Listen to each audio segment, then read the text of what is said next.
Everyone, this is Sandeep and welcome back to my channel. तो आज से इस चैनल पर मैं एक नई series basically software engineering computer programming से रिलेटेड सीरीज शुरू कर रहा हूँ। काफ़ी टाइम से ये थॉट था दिमाग में कि सॉफ्टवेयर इंजीनियरिंग से रिलेटेड वीडियोस इस चैनल पर डालने हैं। तो फाइनली जो पहली सीरीज़ और बहुत ही इंपॉर्टेंट सीरीज़ है जो मैं शुरू करने वाला हूँ वो रिलेटेड है डेटा स्ट्रक्चर्स एंड एल्गोरिदम से रिलेटेड। वो भी हिंदी में रहेगी, ऑब्वियसली मैं हिंदी में बात कर रहा हूँ। और हम लोग जो भी डेटा स्ट्रक्चर्स एंड एल्गोरिदम्स हैं उनको लर्न करने के लिए जावास्क्रिप्ट लैंग्वेज का इस्तेमाल करेंगे। सो बेसिकली ये सीरीज़ होगी data structures and algorithm in JavaScript using JavaScript. And अगर आपको पता नहीं है कि डेटा स्ट्रक्चर एल्गोरिदम्स क्या है, अगर आप एकदम बिगिनर हो प्रोग्रामिंग में या फिर आपने थोड़ी बहुत प्रोग्रामिंग की है, सो क्यों data structures and algorithms important होते हैं। बेसिकली अगर आपको किसी प्रोडक्ट कंपनी में जाना है लाइक अमेजॉन, गूगल, फेसबुक, या फिर प्रोडक्ट कंपनी में जाना है। सर्विस कंपनी में तो इतना कोई पूछता नहीं है, लेकिन प्रोडक्ट कंपनी में आपको डेटा स्ट्रक्चर्स एंड एल्गोरिदम बहुत ज़्यादा इंपॉर्टेंस रखते हैं। अगर आपको ये नहीं आता है तो बेसिकली आई थिंक उनका फर्स्ट राउंड जो होता है वो ही डेटा स्ट्रक्चर एंड एल्गोरिदम से रिलेटेड होता है। सो हम स्टार्ट करेंगे इस सीरीज़ की आज से। एंड आज हम लोग बात करेंगे बिग ओ के बारे में। So this is basically an introduction to big O. हमें बिग ओ क्यों इस्तेमाल करना चाहिए उससे रिलेटेड ये वीडियो है, लेकिन मैं डायरेक्टली बिग ओ पे जंप नहीं करूँगा। मैं वीडियो का फॉर्मेट भी आपको थोड़ा ब्रीफली बता देता हूँ कि क्या रहेगा। तो हम लोग we going to talk about theory. थोड़ी थियरी तो डेफिनेटली मैं बात करूँगा, क्योंकि थियरी प्रैक्टिकल करने के लिए एक कॉन्टेक्स्ट सेट करती है। तो हम लोग थियरी भी समझेंगे और प्रैक्टिकली हम लोग समझेंगे कि उस टॉपिक को हम लोग प्रैक्टिकली भी समझने की पूरी तरह से कोशिश करेंगे। मतलब मैं एक्सप्लेन करने की पूरी कोशिश करूँगा।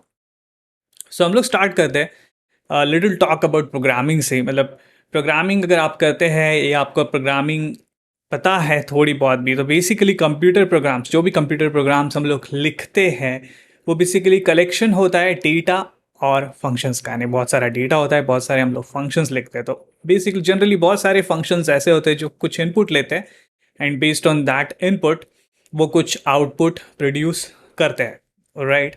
सो जैसे कि एग्जांपल लेता हूँ मैं, एक प्रॉब्लम स्टेटमेंट हम लोग लेते हैं कि अगर आपको एक स्ट्रिंग दिया जाए एंड एक फंक्शन लिखना है आपको कि given a string as an input, मतलब स्ट्रिंग एक इनपुट रहेगा उसके लिए and it should return its reverse. मतलब अगर मान लो मैंने BOLD बोल्ड आपको एंटर किया है, लाइक समथिंग लाइक दिस। यहाँ पे लिखता हूँ मैं BOLD बोल्ड, राइट। सो इसका उल्टा आपको करना है DLOB, something like that.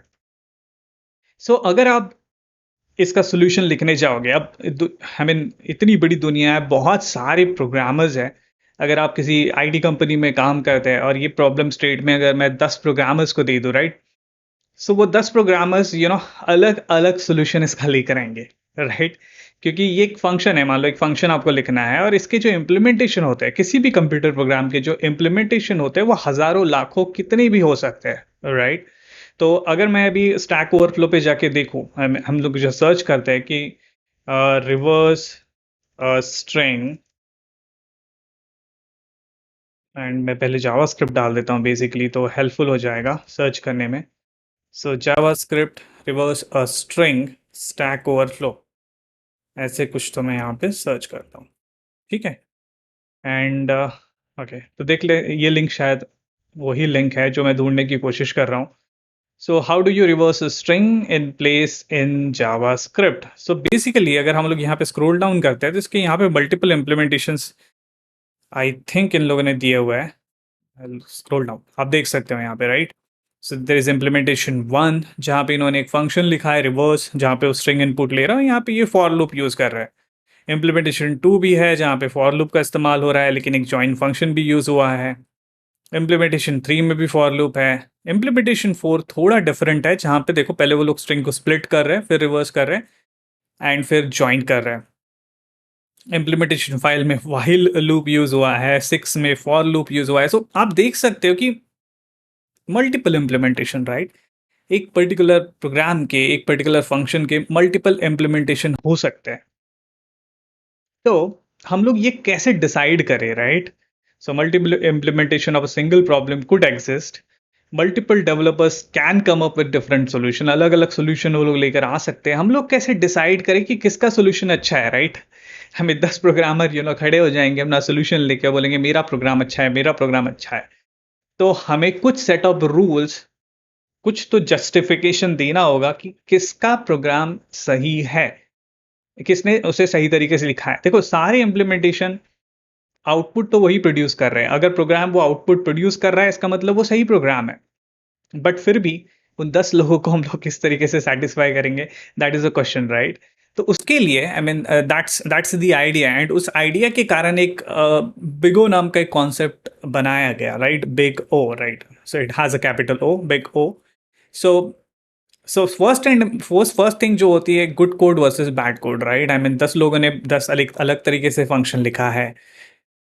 It can be a good code, it can be a bad code, but I think ये ज़्यादा हमारे लिए इंपॉर्टेंट नहीं है कि वो गुड कोड है या बैड कोड है। हमारे लिए बहुत ज़्यादा इंपॉर्टेंट चीज़ वो होती है कि वो कोड स्केलेबल है या नहीं। अब स्केलेबल, आई मीन अगर आप लोगों के लिए एक नया टर्म है तो मैं इसको सिंप्लीफाई कर देता हूँ। स्केलेबल का मतलब होता है, स्केलेबल को हम लोग दो चीज़ों से जज करते हैं बेसिकली। एक होता है कि वो पर्टिकुलर प्रोग्राम स्केलेबल है इन टर्म्स ऑफ टाइम, और वो प्रोग्राम स्केलेबल है in terms of space. Like example लेते हैं ये रिवर्स स्ट्रिंग का ही, राइट? सो जब हम लोग स्ट्रिंग को रिवर्स कर रहे हैं तो कितना टाइम ले रहा है, कितना परफॉर्मेंट है, ये इंपॉर्टेंस रखता है।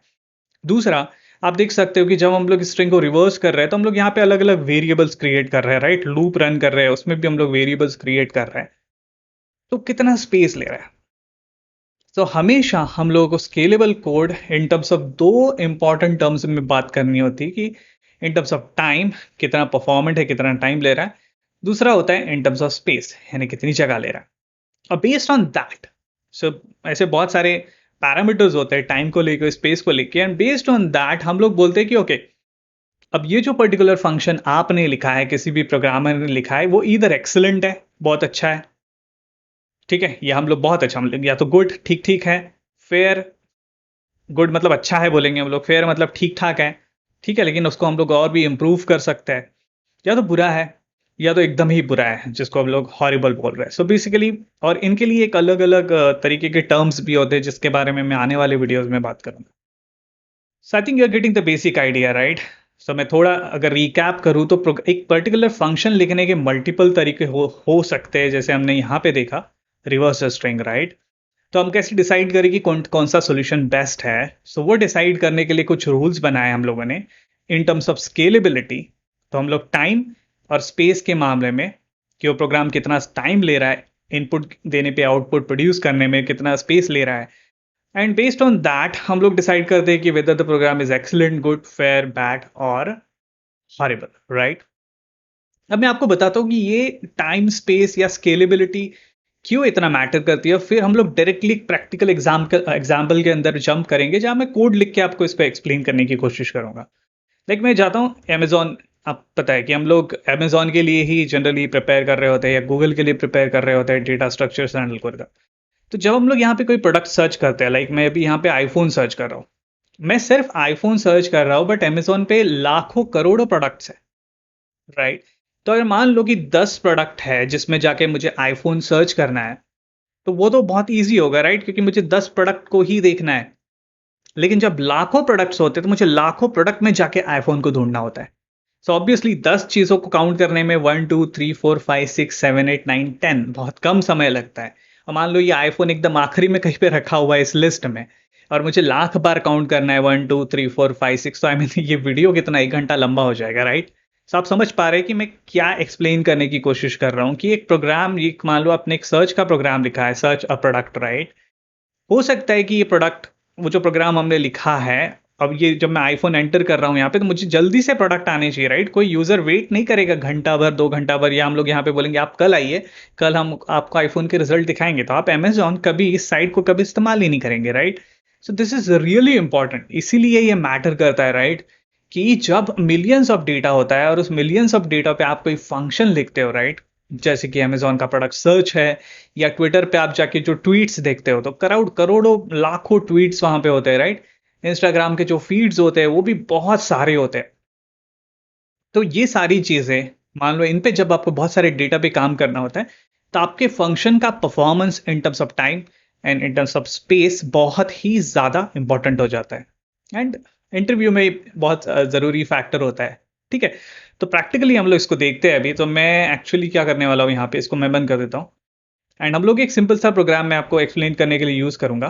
तो मे बी एक काम करता हूँ, मैं यहीं पे जावास्क्रिप्ट हम लोग हमारे ब्राउजर के अंदर डायरेक्टली लिख सकते हैं, and that's what I am trying to do. तो मैंने बेसिकली राइट क्लिक करके इंस्पेक्ट एलिमेंट पे क्लिक किया है, तो ये डेवलपर टूल मेरे सामने आ गया।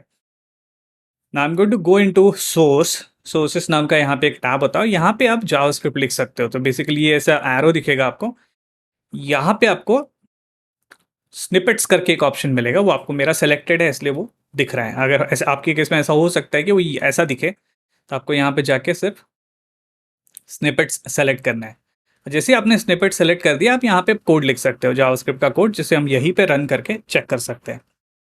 अब यहाँ जो भी कोड मैं लिख रहा हूँ ये मैं शेयर कर दूंगा गिटहब पे, उसका लिंक मैं इस वीडियो के डिस्क्रिप्शन के अंदर मैं आपको दे दूंगा, सो दैट आप उस कोड को कॉपी पेस्ट करके एक्सपेरिमेंट कर सकते हो। ओके, सो हम लोग एक सिंपल सा प्रोग्राम लिखेंगे यहाँ पे कि एक एक फंक्शन लिखूंगा मैं बेसिकली, जिसको मैं नाम देता हूँ ऐड अप टू नंबर्स करके। सो बेसिकली एक फंक्शन होगा, आई थिंक अगर मैं इसको बड़ा कर पाऊँ तो आपको अच्छे से आसानी से दिखा पाऊंगा, राइट। सो हम लोग एक फंक्शन लिखेंगे, जावास्क्रिप्ट फंक्शन ही है बेसिकली, फंक्शन डेफिनेशन। इसका नाम होगा ऐड, और ये एक्चुअली ये मेरा सोल्यूशन वन है, तो इसको मैं रीनेम करके सोल्यूशन वन बोलता हूँ। ठीक है, ऐड अप टू नम करके एक फंक्शन है। सो इसको हम लोग एक इनपुट देंगे, मान लो मैंने इसको इनपुट 5 दिया, तो ये क्या करेगा, 5 तक एडिशन करेगा, 1 + 2, फिर 2, 1 + 2 होगा 3, फिर 3 + 3 6, फिर 6 + 4 10, फिर 10 + 5 15, इस तरीके से। सो वो सारे नंबर्स लेगा उस पर्टिकुलर नंबर के, जीरो से लेकर अप टू दैट नंबर, उनका एडिशन हमको रिटर्न करेगा। अभी एक बहुत ही सिंपल सा प्रोग्राम है ये, बट ये प्रोग्राम भी जब एग्जीक्यूट होगा लाइक ब्राउजर के अंदर में, इसे कुछ समय लगेगा, राइट। सो इसका भी एफिशिएंट सॉल्यूशन हमें लिखना ज़रूरी है। अब मैं चाहूँ तो मल्टीपल अलग अलग तरीके के सॉल्यूशंस इसके लिए अप्लाई कर सकता हूँ। जैसे कि पहला जो सॉल्यूशन हम लोग बहुत ही सिंपल वाला अप्लाई करेंगे, जो बहुत सारे लोग एक्चुअली में यूज़ करते हैं, क्योंकि ये बहुत ज़्यादा सिंपल होता है, फॉर लूप वाला सॉल्यूशन, राइट। क्योंकि फॉर लूप लगा के किसी भी चीज़ को एडिशन करना वगैरह काफ़ी ईजी होता है। तो मैं एक यहाँ पर लेट सम करके एक वेरिएबल डिफाइन कर देता हूँ, 0। So sum is actually our output, right. और हम लोग यहाँ पे एक लूप चलाएंगे, so will just run the for loop. और फॉर लूप में इसने बाय डिफ़ॉल्ट मुझे कुछ कोड यहाँ पे दे दिया, राइट। मैं इसको थोड़ा यहाँ से एक्सपांड करने की कोशिश करता हूँ, जो नहीं हो रहा है। एनीवेज, सो ये बाउंड मतलब एन होगा, राइट। सो मैं क्या करने वाला हूँ, I am going to start with index की जगह I am going to use आई।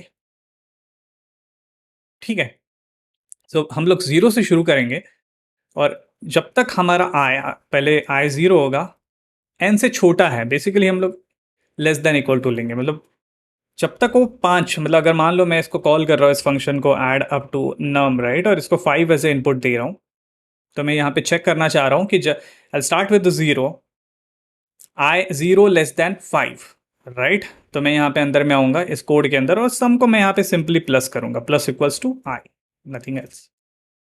सो इस तरीके से हम जैसे 5 अगर इनपुट है तो 0 + 1, पहले क्या होगा, 0 + 1 होगा, उसका वो सम में स्टोर हो जाएगा, मतलब 1 हो जाएगा, राइट। ये फंक्शन किस तरीके से काम करेगा, जैसे मैंने इसको कॉल किया, पहले 0 + 1 होगा, जिसका आउटपुट आ जाएगा 1, फिर i = 1 होगा, राइट। और 1 less than 5, less than equals to 5 है, इसलिए वो नेक्स्ट टाइम क्या करेगा, पुराना 1 लेगा जो कि मेरा सम है, प्लस अब की बारी वो +1 करेगा, तो ये 2 हो जाएगा, राइट।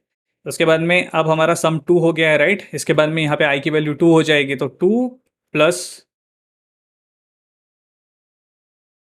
2 करेगा यहाँ पे, सो 2 + 2 इज 4, राइट। नेक्स्ट टाइम अब मेरा सम 4 हो गया है और आई की वैल्यू 3 हो गई, सो यहाँ पे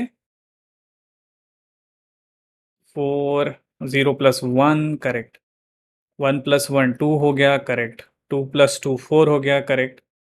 अब मेरी आई की वैल्यू जो है वहाँ पे 3 हो जाएगी, सो 4 + 3 = 7। अब सम मेरा यहाँ पे 7 हो गया है, सो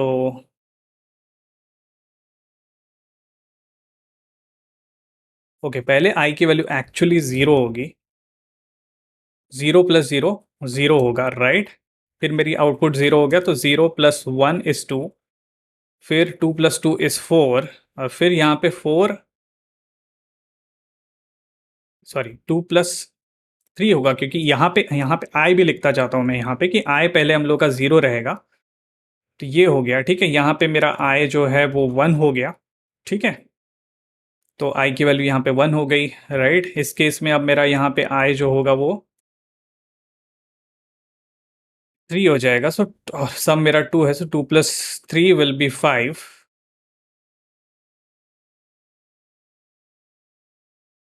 आई की वैल्यू 1 है तो 2 हो गया यहाँ पे। अब आई की वैल्यू 3 हो जाएगी, सो 2 + 3 = 5। फिर यहाँ पे मेरा 5 रहेगा। अब आई की वैल्यू यहाँ इस केस में आई की वैल्यू 4 हो जाएगी, right. So 5 + 4 = 9। 5 is output, I is 4, right. और उसके बाद में I is 1, sum plus 1 is 2, 2 + 3, इसके बाद में 9 is my sum, plus I की वैल्यू यहाँ पे होगी 5, सो 9 + 5 = 14। देखते हैं कि यही आउटपुट यहाँ पे आता है कि जब हम लोग इसको ऐड करते हैं। सो अब इस फंक्शन को मैं यहाँ पे कॉल करूँगा। अभी के लिए जस्ट मैंने एक्सप्लेन करने के लिए यूज़ किया है ये वैल्यूज़ को। देख लेते हैं हम लोग कि ये सही आउटपुट आता है क्या, और मे बी मैंने कुछ कैलकुलेशंस रॉन्ग किए यहाँ पे। Sir try to run this program. तो बेसिकली मैं यहाँ से फाइनली क्या कर दूंगा, यहाँ से रिटर्न कर दूंगा सम की वैल्यू। ओके, सो हम लोग क्या कर रहे हैं, अप टू एन ऐड कर रहे हैं, यहाँ पे सम को रिटर्न कर रहे हैं। ओके, सो इसको मैं किसी वेरिएबल में स्टोर कर लेता हूँ, लाइक लेट test1 बोलता हूँ इसको मैं, ठीक है। और इस test1 को मैं console.log कर दूंगा, test1 सेमीकोलन। और मैं इसको रन करता हूँ। यहाँ पे ये प्ले बटन पे आपको क्लिक करना है और होपफुली प्रोग्राम सही से रन हो रहा है। तो we are getting the output as 15। I think मैंने कुछ कैलकुलेशन वहाँ पे गलत किए थे, सो 15 आ रहा है यहाँ पे, राइट। वैसे ही हम लोग test2 भी ट्राई कर लेते हैं। Let's try maybe test2 add up to number, maybe let's try with 10 की वैल्यू हम लोग यूज़ करते हैं। और यहाँ पे मैं test2 को आउटपुट करने की कोशिश करता हूँ। So let's play, we are getting 55, right. So different output हम लोग को यहाँ पे आ रहे हैं। अब मैं काम करता हूँ, इसी प्रोग्राम को लिखने का एक और तरीका होता है, फिर हम लोग थोड़ा इन टर्म्स ऑफ स्केल बात करेंगे। तो इस प्रोग्राम को लिखने का एक और तरीका है, एक फॉर्मूला होता है जो हम लोग यूज़ कर सकते हैं, और उस फॉर्मूले के बेसिस पे हम लोग बेसिकली इस प्रोग्राम को रन कर सकते हैं। So just trying to remember that formula, कि हम लोग उस फॉर्मूले को, कौन सा फॉर्मूला है जो हम लोग यूज़ करते हैं।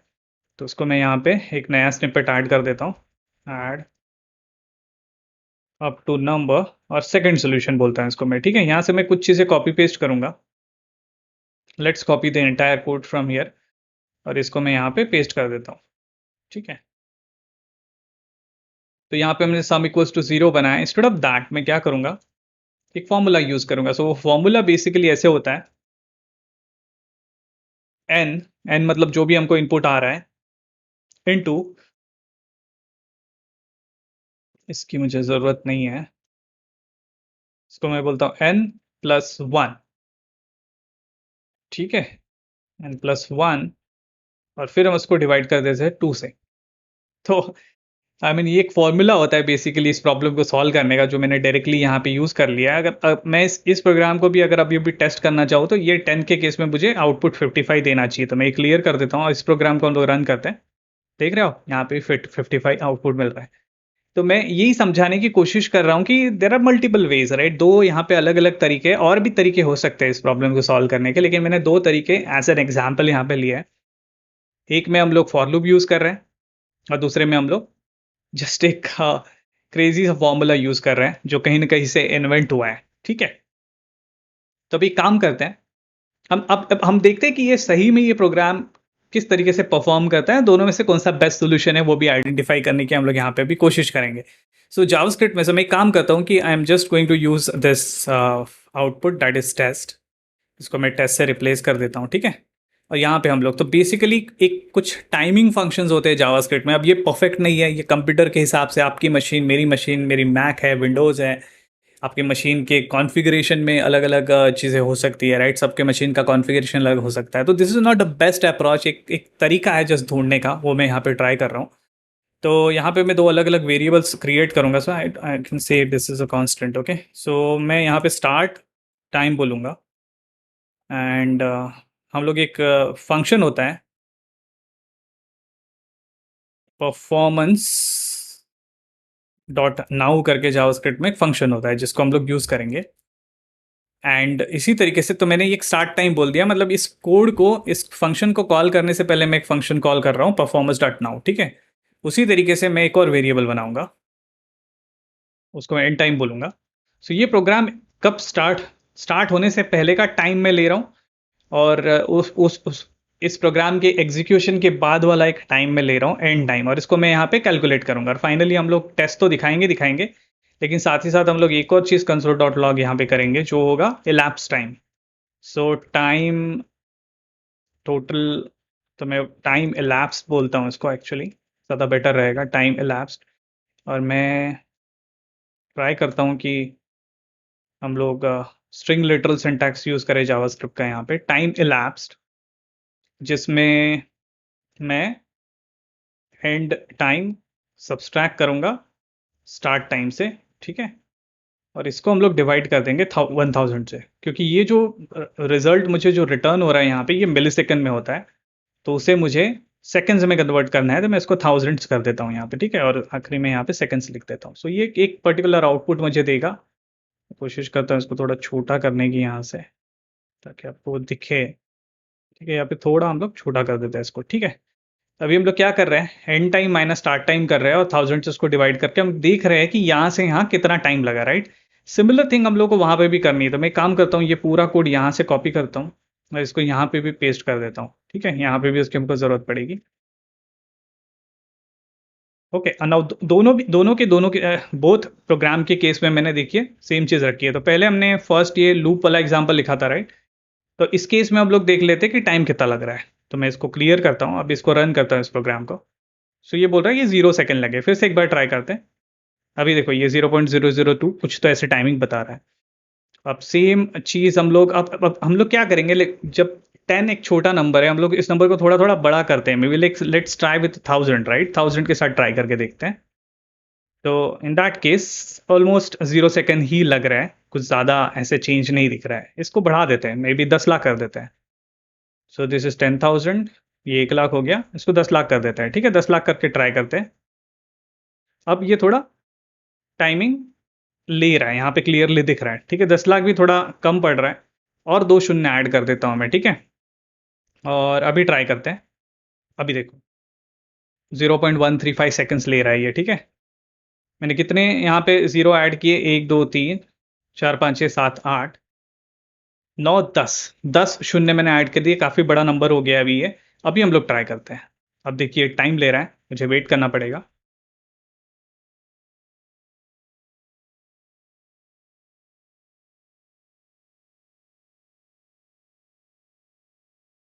अभी तक आउटपुट 13 सेकंड्स, राइट? तो मैं वही आपको समझाने की कोशिश कर रहा हूँ कि जैसे जैसे डेटा यानी इनपुट का वैल्यू बढ़ता है, आप देख रहे हो कि ये प्रोग्राम अब सीधा 13 सेकंड पे चला गया, राइट? अभी काम करते हैं कि हम लोग के दूसरे प्रॉब्लम पे आ जाते हैं, इस पे आ जाते हैं। इस पे भी हम लोग 10 से शुरू करते हैं और इसको टेस्ट करते हैं। इसने 0 सेकंड लिया, ठीक है? चलो इसको मैं सीधा 1 लाख कर देता हूँ। 1 2 3 4 5, ठीक है? 1 लाख मैंने कर दिया। अभी हम लोग चेक कर रहे हैं, तो अभी अभी भी ये 0 सेकंड ले रहा है। अब मैं पूरे 10 शून्य यहाँ पे ऐड कर देता हूँ, 1 2 3 4 5 और 1 2 3 4 5। तो यहाँ पे भी हमने 10 शून्य ऐड किए थे, राइट? 1 2 3 4 5 6 7 8 9 10। यहाँ पे भी मैंने 10 जीरोस। अगर लग रहा है तो आपको मैं एक बार यहाँ से राइट क्लिक करके कॉपी करके पेस्ट ही कर देता हूँ वहाँ पे। ये मेरा पहला प्रोग्राम है और ये मेरा दूसरा है, जिसको मैं यहाँ पे पेस्ट कर देता हूँ। इसको सेव कर देते हैं, राइट? अब इस प्रोग्राम को मैं रन करूंगा, हम देखते हैं टाइम कितना लग रहा है। अब देख सकते हैं ये अभी भी 0 सेकंड ले रहा है। सो ये फॉर्मूला चीज़ों को कितना ज़्यादा आसान बना दे रहा है, राइट? लेकिन जब हम लोग लूप लगा रहे हैं, तो बेसिकली लूप में काफ़ी मेहनत हो रही है, उस प्रोग्राम में काफ़ी मेहनत लेकर वो आउटपुट आ रहा है। लेकिन वही चीज़ जब हम लोग एक फॉर्मूले के थ्रू कर रहे हैं, जो कि काफ़ी इनोवेटिव फॉर्मूला लगता है मुझे, तो और इस फॉर्मूले की हिस्ट्री भी प्रॉब्ली कहीं ना कहीं मिल जाएगी हम लोग को गूगल पे, तो हम लोग देख रहे हैं कि ये उतना ही टाइम ले रहा है।